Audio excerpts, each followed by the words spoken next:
va nous présenter le premier aspect de l'évaluation et de la possible et des moyens d'améliorer les pratiques. Donc on entre au cœur des pratiques, là plus encore. Et puis peut-être que Nadine, on vous posera quelques questions et ensuite on passera à l'intervention de M. Bensoussan et puis on aura des questions communes. Merci. Donc on sait que la France a gagné, mais quelle a été la qualité du match? Nadine Bazin n'est pas à Paris. Nadine Bazin n'est pas à Paris, elle travaille à Versailles. Oui, ça ne change pas grand-chose, si. C'est le Nord. Donc voilà, je suis là pour vous parler de la qualité, essayer de vous convaincre que la qualité c'est une affaire des professionnels, essayer de vous convaincre que c'est quelque chose qu'on peut ne pas subir et qu'on peut se l'approprier et que ça doit pouvoir... l'objectif de tout ça, c'est vraiment d'essayer d'améliorer nos pratiques. Donc l'objectif de tout ça, c'est de se mettre au plus près de nos pratiques, le quotidien, tout en gardant notre âme, le sens de la clinique, en gardant la complexité de notre spécialité. Enfin, il y a tout ça qui est en jeu actuellement dans ce domaine. Alors, comment je fais pour lancer la qualité. Alors, qu'est-ce que c'est? Bien sûr, on pourrait en discuter longtemps. Pour l'instant, jusqu'ici, cette idée, ça allait de soi. On est tous des praticiens de qualité. Il y a 3 éléments qui ont été un petit peu nouveaux et qui changent les choses ces dernières années, on va dire. C'est que déjà, les patients, les tiers nous demandent des comptes, donc on n'est plus dans on est bon et personne n'a besoin de le vérifier. On est aussi dans un moment où le fossé entre la science, l'apport de la science et la pratique clinique au quotidien est important et qu'on en fait un petit peu le reproche éventuellement à la science, ou en tout cas on remet en question ces choses-là.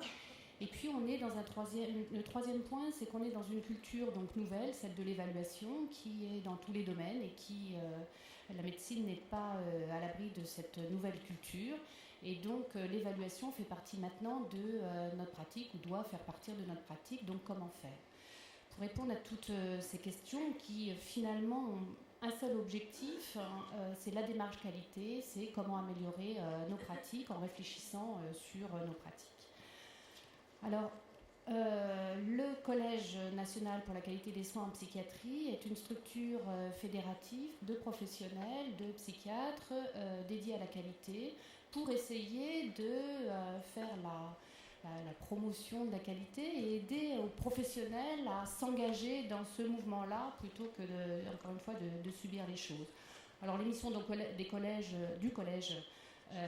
sont autour de la qualité bien évidemment, donc d'élaborer des recommandations, en sachant que ce n'est pas le collège qui écrit les recommandations qui sont ensuite envoyées aux praticiens, c'est les praticiens qui sont dans le collège, puisque le collège c'est des praticiens, des cliniciens, des praticiens de tous les jours, qui font la recommandation. Maurice vous expliquera comment on a travaillé avec les cliniciens pour écrire la première recommandation du collège.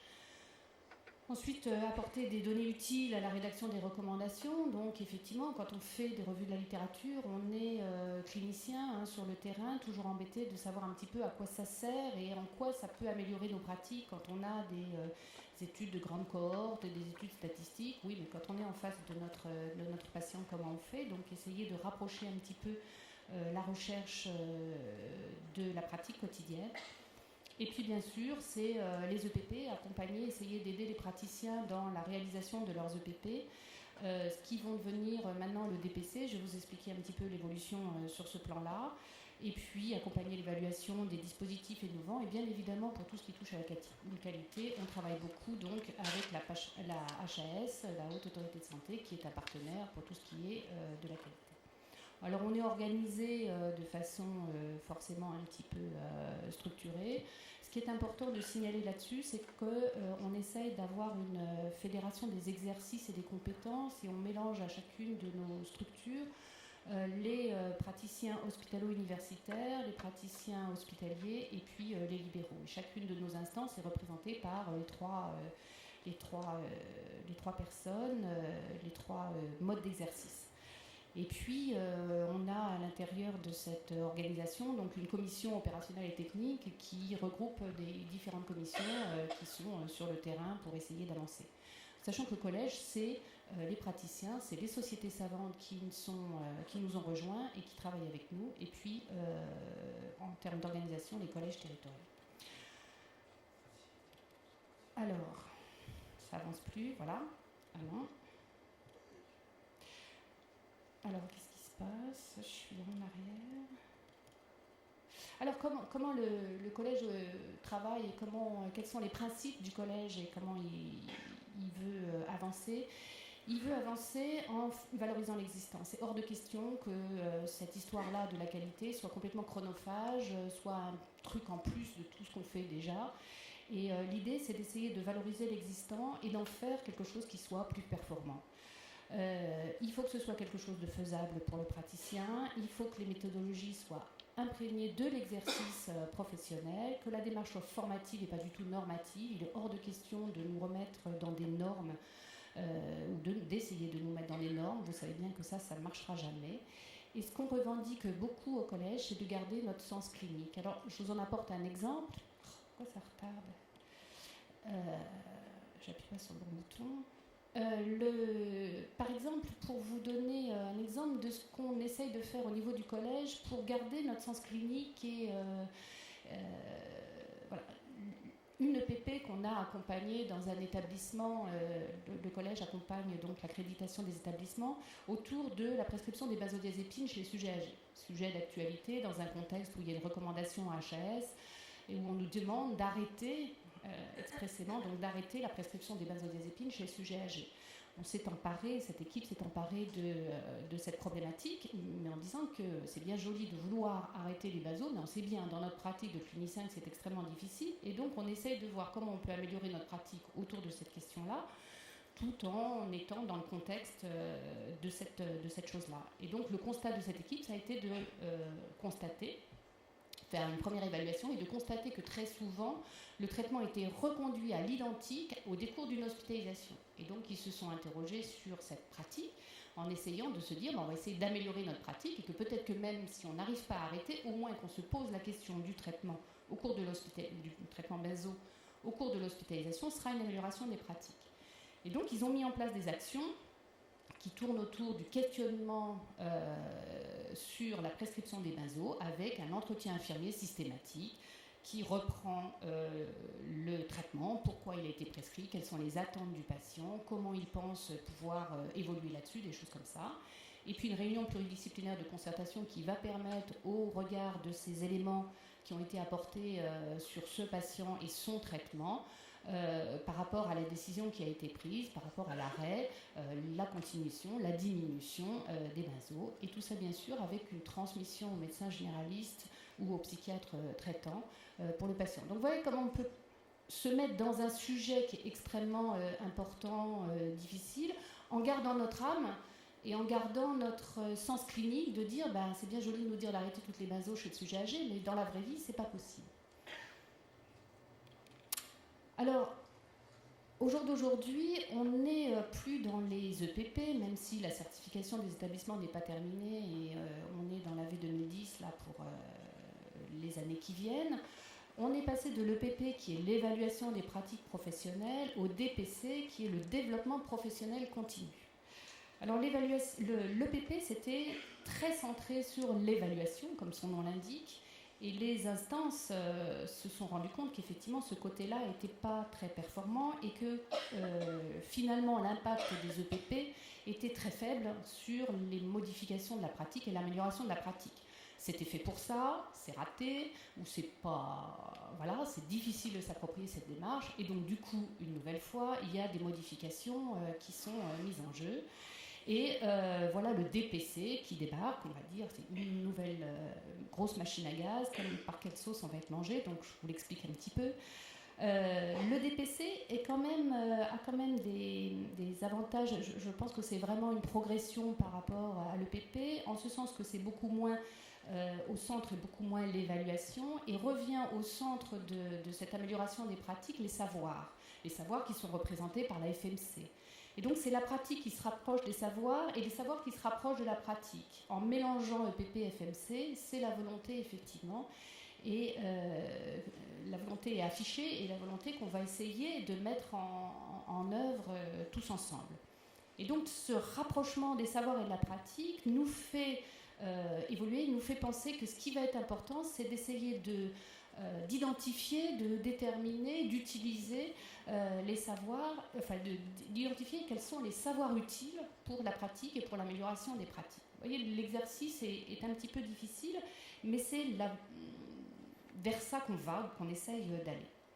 Alors dans la loi HPST, vous savez que c'est là qu'apparaît le DPC, donc ce qui est affiché, c'est effectivement l'évaluation des pratiques professionnelles, le perfectionnement des connaissances, on retrouve là la FMC, et puis l'amélioration de la qualité de la sécurité sociale, des soins, tout ça. C'est pas par hasard que je dis ça, le lapsus est là.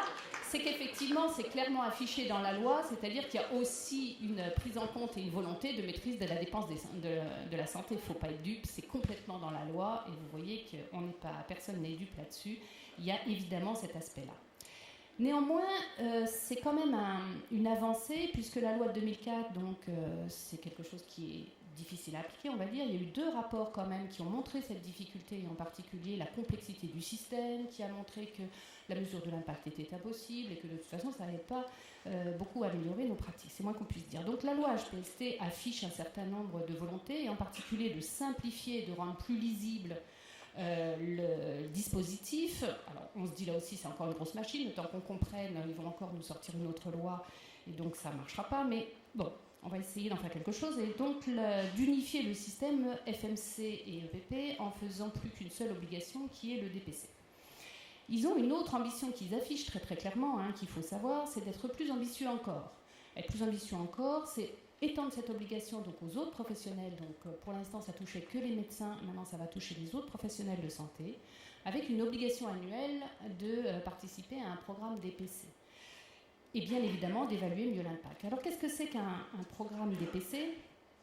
C'est en fait assez simple, il va falloir que ça se simplifie, sinon on ne va jamais y arriver. C'est un thème, une méthode et un accompagnement par un organisme DPC.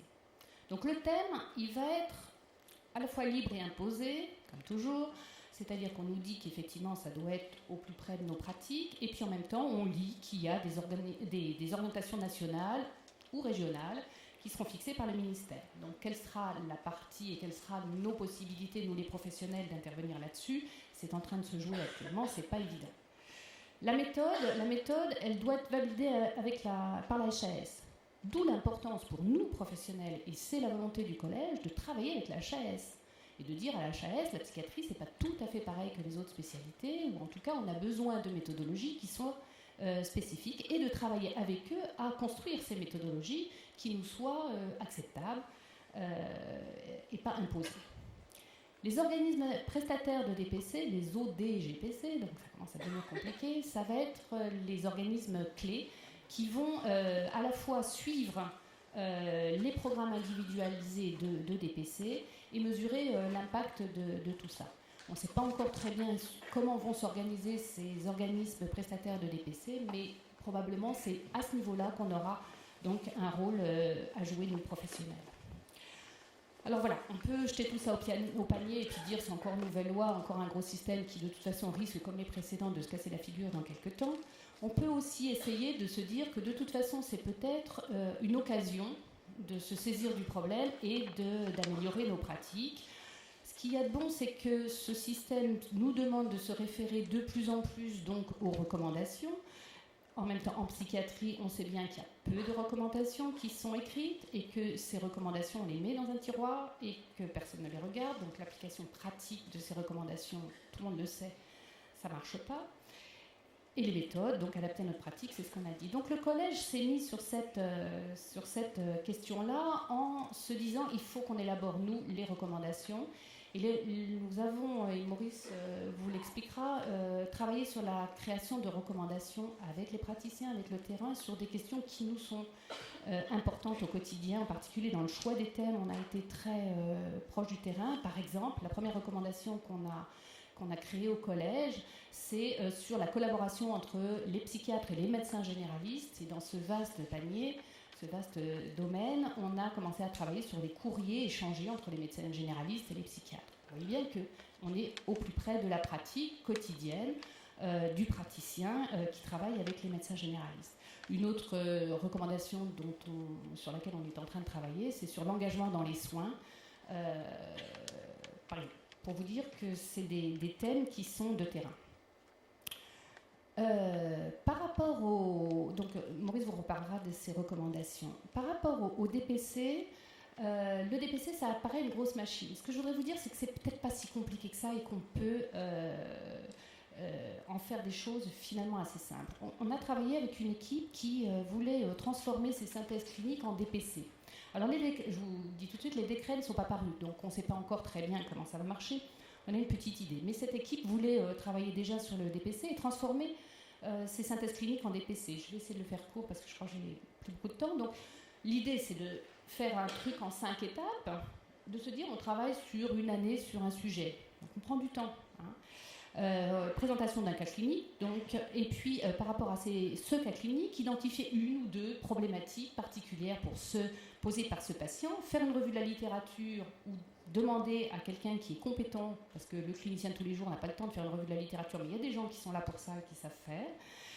Identifier des modifications, essayer d'induire des modifications des pratiques à la fois pour la prise en charge de ce patient qui est présenté, mais bien au-delà, le DPC devrait être une amélioration donc, des pratiques et donc aller au-delà de la prise en charge de ce patient et modifier pour l'ensemble de la structure en charge de son patient la pratique et la prise en charge. Et éventuellement faire des propositions de thèmes de recherche clinique pour que la recherche se rapproche de la clinique à la commission recherche du collège. Alors, par exemple, ce patient, c'est un patient de 47 ans, schizophrène. Ce qu'on a identifié comme problématique, c'est qu'il avait des troubles obsessionnels compulsifs. Est-ce que les TOC dans la schizophrénie, c'est une comorbidité? Est-ce que c'est des symptômes associés? On s'est posé toutes ces questions-là.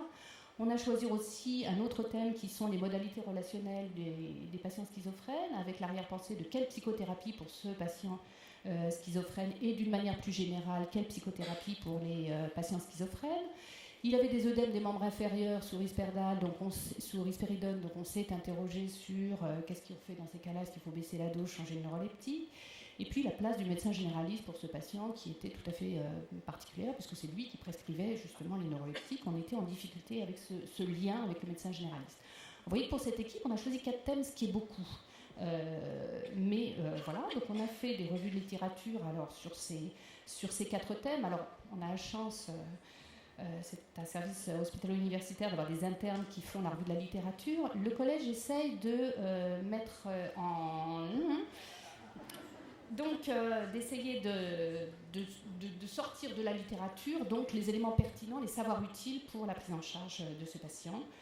Et puis, on a essayé de modifier les pratiques pour à la fois ce patient et l'ensemble de l'équipe donc, de ce CNP. Alors voilà, pour dire que ce type de... Et ça y est, c'est un DPC, hein, vous voyez, donc ça peut être validé, estampillé comme un DPC. C'est un exemple qui est adapté à cette structure-là. Ce que je voudrais vous dire, c'est qu'en fait, on essaye de mettre en place et d'aider les structures à mettre en place des DPC complètement à la carte. Ça marche pour ce CNP-là, ça ne marchera pas pour le CNP d'à côté. Et que c'est l'idée de vous dire qu'à la fois c'est possible, c'est intéressant et c'est pas forcément chronophage de modifier nos pratiques ou en tout cas de réfléchir sur nos pratiques. Alors à la fois on le fait tous les jours et à la fois on peut essayer d'améliorer un petit peu les choses. Alors ça c'est le DPC pour les équipes hospitalières qui ont des spécificités. Pour les sociétés savantes c'est aussi une problématique, comment une société savante peut mettre en place des DPC. Avec la diversité effectivement d'exercices et de pratiques, c'est pas facile. Et puis les associations de libéraux, là il y a tout à imaginer, il y a aussi des choses à mettre en place à la carte. Donc voilà, ma conclusion. La psychiatrie à l'heure de l'évaluation, comment améliorer nos pratiques. Donc la question c'est vraiment de comment s'approprier donc le domaine pour promouvoir la qualité des soins en psychiatrie. Je vous remercie.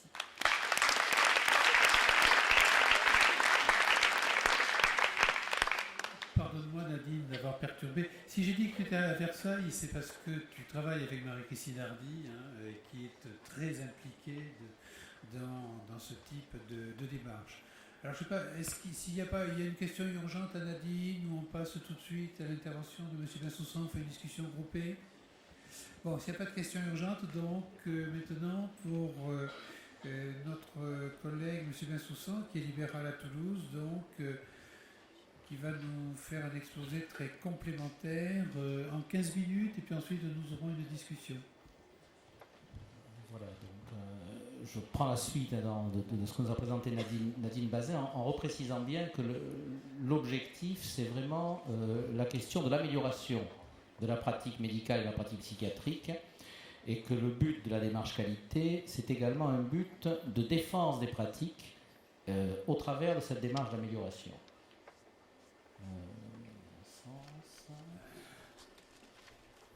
Donc je vais perdre des minutes précieuses par des problèmes. Non, ça c'est le pointeur. Ah, d'accord. Voilà. Donc l'exemple, c'était l'exemple très large de la coopération entre médecins généralistes et psychiatres, qui est une préoccupation de terrain qui est remontée et qui a amené à se pencher sur la question de la rédaction de recommandations. Tout professionnel, tout groupement de professionnels, experts ou non, peut écrire des recommandations. Ce qui est très important pour les recommandations, c'est qu'elles puissent être validées et également qu'elles aient une labellisation. La labellisation par la Haute Autorité de Santé est quelque chose d'important à rechercher, en tous les cas que le Collège national pour la qualité des soins en psychiatrie a cherché à rechercher au moins pour ses premières recommandations et d'obtenir ce label-là. Les exigences pour avoir le label de la Haute Autorité de Santé sont assez rigoureuses et assez nombreuses. Elles concernent la méthodologie, et on verra comment la méthodologie de la recommandation s'est construite. Elles concernent bien sûr la façon de rendre un résultat et de présenter les résultats, et surtout de bien présenter qu'est-ce qu'on attend comme amélioration sur les pratiques médicales d'une telle recommandation. C'est-à-dire que l'important, Nadine Bazin l'a dit, c'est de travailler l'application directe, c'est-à-dire que comment une recommandation va pouvoir aider le praticien à modifier sa pratique et qu'il ne soit pas présenté sous forme de guides, que vous connaissez bien, qui ont été publiés, les guides ALD, différentes formes de guides, et dont on s'est aperçu très rapidement, y compris la haute autorité, qu'elles étaient très peu pertinentes sur une démarche d'amélioration de la qualité des pratiques.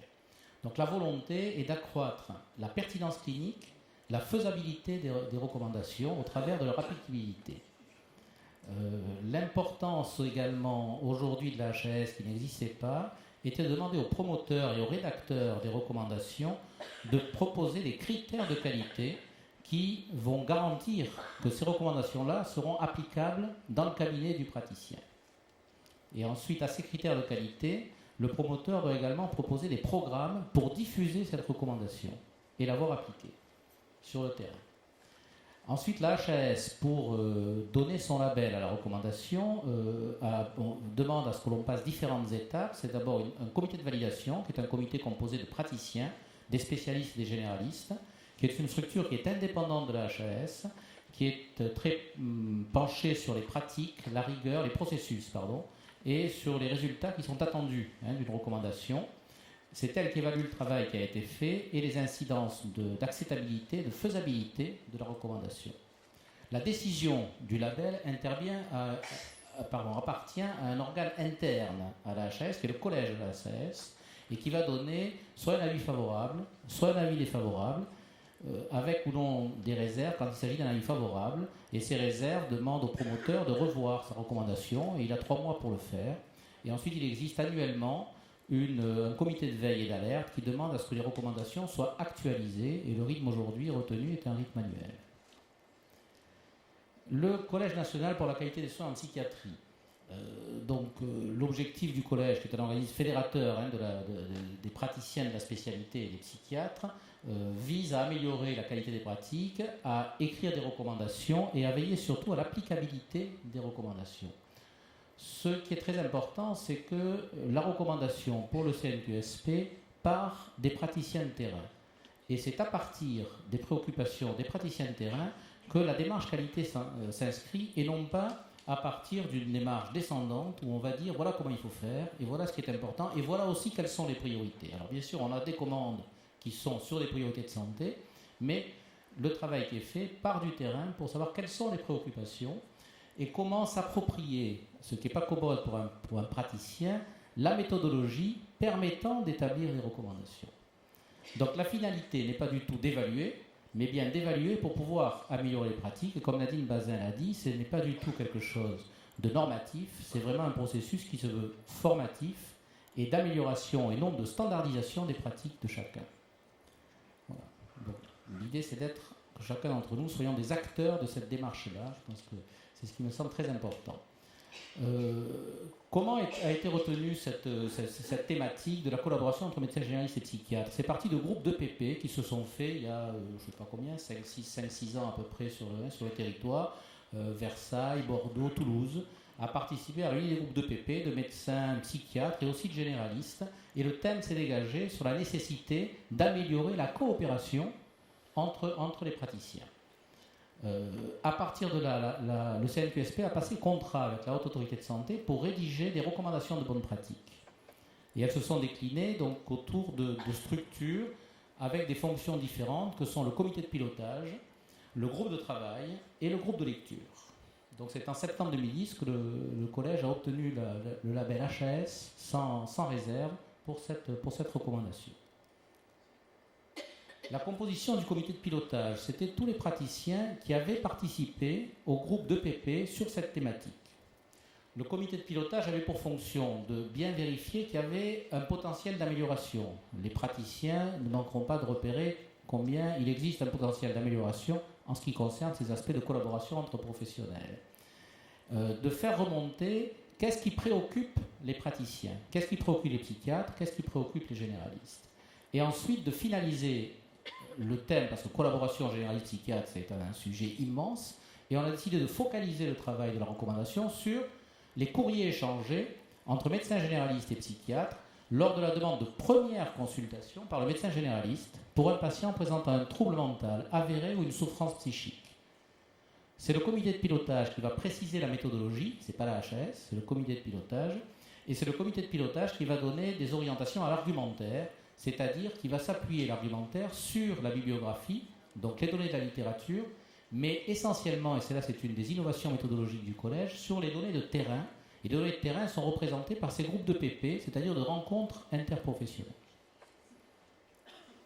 Donc le groupe de travail, après le comité de pilotage, est constitué donc, de généralistes, de psychiatres, avec des professionnels dits experts et naïfs, c'est les exigences de la HAS, et également, ce qui est une originalité, des représentants des associations d'usagers. Ce groupe de travail donc, définit la stratégie de la recherche bibliographique, le niveau de preuve. On a renoncé à être exhaustif et le but est important dans les quelques exemples très sommaires tout à l'heure, c'est de favoriser les échanges de type collaboratif. C'est ça qui a été l'essentiel de ce qui est retenu à partir d'une littérature assez abondante sur le sujet. Ensuite, le groupe de travail a discuté de l'argumentaire, de la recommandation que le chef de projet a élaboré et le groupe de travail a eu pour mission de modifier, de discuter cet argumentaire autour des connaissances que l'on connaît et également des exemples et des questions que les professionnels se sont posées. Pourquoi est-ce qu'on veut améliorer cette coopération? Comment peut-on l'améliorer? Quel professionnel va prendre en charge le problème psychique? De quelle manière? Est-ce que c'est un suivi de chacun de son côté? Est-ce que c'est un suivi conjoint? Et quelles sont les informations que l'on doit transmettre entre l'un et l'autre professionnel?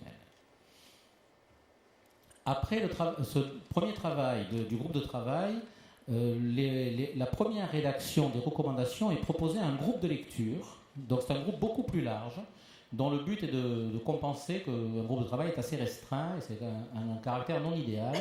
Et ces recommandations ont été soumises à une centaine de personnes, qui sont des groupes de PP, des sociétés savantes, les syndicats, dans la mesure où toutes ces recommandations ont un impact évident sur l'organisation professionnelle, donc c'était important d'avoir la lecture des syndicats de psychiatres sur ce thème, les collèges territoriaux du Collège national pour la qualité des soins en psychiatrie. Il y a un des premiers collèges, d'ailleurs, est le collège Aquitaine-Pyrénées-Languedoc, dont un des membres éminents est le docteur Carini, qui est présidé par Tiffaine Doulou, qui est une bordelaise, et Laurent Schmitt, qui est également au bureau.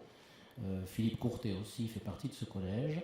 Donc ces collèges territoriaux ont été sollicités et les associations d'usagers, bien sûr, sont également sollicitées pour commenter les recommandations. Et chacun, c'est une position de chaque praticien, de chaque lecteur, va faire ses remarques à partir de la lecture des recommandations. Ce sont des remarques anonymes. Le lecteur va dire s'il est d'accord, s'il n'est pas d'accord. Il y a une échelle de Likert entre 1 et 9. Et les commentaires sont possibles. Une des innovations du collège a été de dire que l'on citait tous les désaccords Et les désaccords sont cités dans l'élaboration de guides par la HAS. Très fréquemment jusqu'à présent, celui qui n'est pas d'accord ne voit pas son nom apparaître dans les membres experts, mais les désaccords ne sont pas cités. Ici, toutes les réponses ont été retenues et la HAS a aidé sur le plan logistique pour des calculs. Après ce groupe de lecture, le groupe de travail se réunit à nouveau, réécrit les recommandations, construit des grilles de recueil pour les médecins généralistes et les psychiatres, rédige d'une manière ultime cette recommandation et fait une phase test de cette recommandation, c'est-à-dire qu'on a demandé à un groupe restreint de professionnels de se prononcer sur deux choses simplement autour des recommandations. Est-ce que ces recommandations sont acceptables par les professionnels, généralistes et psychiatres? Et la deuxième question, c'est est-ce que ces recommandations sont réalisables? Est-ce qu'il est faisable de suivre de telles recommandations? Et c'est ensuite que ces recommandations ont été soumises à la HAS pour obtenir le label. Les approches innovantes, c'est-à-dire que ce que nous disait Nadine Bazin sur l'importance que cette démarche s'inscrive dans les pratiques professionnelles, c'est-à-dire que le terrain doit faire remonter les questions qui sont les siennes, et ce ne sont pas seulement des questions médico-économiques ou des questions scientifiques qui doivent guider à l'écriture et au choix des recommandations. Donc, on a demandé comme variante méthodologique que le groupe de travail soit capable de justifier chacun des choix qu'il a pu faire pour les thèmes de recommandation.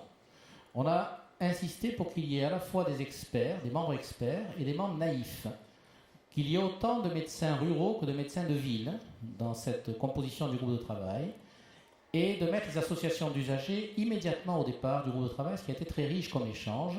Groupe de lecture large, je vous en ai parlé, prise en compte des remarques de tout le monde, bien sûr, et bien évidemment cette implication organisationnelle et économique de la recommandation. On parle de chronophage, d'absence de rémunération pour les libéraux, de tâches pareilles. Donc tout ça est abordé. Et ensuite, cette recommandation va être déclinée et est déclinée par le CNQSP dans des programmes innovants de DPC dont a parlé un petit peu Nadine. Les sites, puisqu'on est à l'ère du numérique, on l'a vu tout à l'heure, donc vous avez les adresses pour vous procurer in extenso la documentation, l'écriture de la recommandation. Elle est sur le site du CNQSP et elle est sur le site de la HAS. Très brièvement, pour respecter le temps, je vais vous présenter un petit peu, sans entrer dans le détail de la recommandation, que vous pouvez trouver facilement et puis qui commence à être diffusée assez largement, et on organisera des réunions ciblées pour faire vraiment des groupes DPC autour de cette recommandation. Le but de la démarche était simple, c'était améliorer la coopération médecin généraliste psychiatre par le levier de l'amélioration des échanges de courriers. Donc on voit bien que c'est un ciblage très réducteur. Donc c'est les échanges de courriers. Le courrier échangé, ce sera lui qui sera le support de l'évaluation de la qualité. Donc ça impose de garder le double du courrier dans le dossier patient. Et il a été suggéré de privilégier le second critère que je vais vous présenter pour montrer que l'essentiel était la notion de collaboration et d'échange collaboratif autour du questionnement. C'est-à-dire que l'important, c'est le médecin généraliste. Est-ce que le médecin généraliste pose une question au psychiatre? Et si le médecin généraliste se pose une question sur son patient qu'il pose au psychiatre, il est important qu'il ait une réponse. Et cette recommandation, bien sûr, concerne des courriers échangés, c'est-à-dire des courriers qui appartiennent au patient, qui peuvent être remis au patient et qui sont lus par le patient. Alors, il y a 9 critères et objectifs qui concernent les médecins généralistes, et il y a une petite inégalité. On en a retenu 8 pour les psychiatres, mais on verra que les psychiatres ont des contraintes. Et pour rester sur les tout premiers critères, on sautera les autres. L'objectif numéro 1, c'est adresser un courrier au psychiatre lors d'une demande de consultation spécialisée avec un psychiatre. Les psychiatres ici savent bien le nombre de patients qui le reçoivent de la part des généralistes sans avoir de lettres ou sans avoir de courrier, ou avec des lettres des fois simplement renvoyant l'identité du patient. Donc le premier critère qualité est simple, c'est que le fait qu'il y a l'existence de ce courrier, un courrier a été adressé par un psychiatre, par le médecin généraliste. Le deuxième objectif, c'est ce que je vous disais tout à l'heure, c'est là-dessus où on a mis l'accent, c'est favoriser les échanges collaboratifs. Donc l'important, c'est qu'il y ait des échanges. Le motif de la demande est important, donc on demande au médecin généraliste de le préciser, pour quelle raison il adresse le patient, et les attentes concernant le suivi du problème psychique de son patient ont été renseignées, c'est ce que les généralistes ont demandé. Ils veulent savoir comment il se situe dans le traitement de l'anxiété, de la dépression, de la schizophrénie, par exemple. Donc ça ne vise pas donc à donner des ordres aux psychiatres, de savoir comment on doit traiter quelque chose, mais bien savoir comment il situe le médecin généraliste dans cette prise en charge. Et la dernière, je vous passe tous les autres critères qui sont dans les objectifs. Quelles sont les informations utiles qu'il faut transmettre? Vous les lirez, le temps manque ici. C'est le dernier critère à atteindre, c'est-à-dire qu'à la limite, les critères qualité sont priorisés, c'est-à-dire qu'on a mis au début ceux qui sont importants et à la fin ceux qui peuvent être secondaires. In fine, si on arrive à ce que le médecin généraliste puisse dire au psychiatre quelle information il a donnée à son patient pour justifier le recours au psychiatre, on estime que c'est un critère qualité extrêmement important, mais qui vient après des choses aussi simples que de rédiger une lettre. Très rapidement pour le psychiatre, les choses sont très simples également, c'est-à-dire qu'on a fait des recommandations, on est parti des choses très complexes et très fouilles pour arriver à des choses un peu dépouillées et très simples. Il faut adresser un courrier au médecin généraliste qui a adressé un patient. Et le critère qualité, c'est que le courrier existe. Le deuxième objectif dans les échanges collaboratifs en miroir de la première recommandation, c'est que le psychiatre a répondu aux questions qui ont été posées par le médecin généraliste. Et il a également précisé, dans l'organisation de sa prise en charge, quelle place va occuper le médecin généraliste. Place, fonction, non pas de la théorie, mais fonction des attentes du médecin généraliste exprimées, peut-être devinées, tant que les choses ne sont pas dans l'amélioration. Et le dernier critère d'information utile à transmettre, on a aussi beaucoup discuté pour marquer cela, mais ça nous paraît pour l'éthique même du métier, le travail même du psychiatre, c'est de renseigner les modalités psychothérapeutiques de suivi qui sont proposées. Le psychiatre le précise, à savoir que le psychiatre va informer le médecin généraliste des modalités psychothérapeutiques de suivi, va les motiver, en sachant bien que toute prise en charge psychiatrique comporte une dimension psychothérapeutique qui peut suivre des modalités très diversifiées selon le patient. Je vous remercie.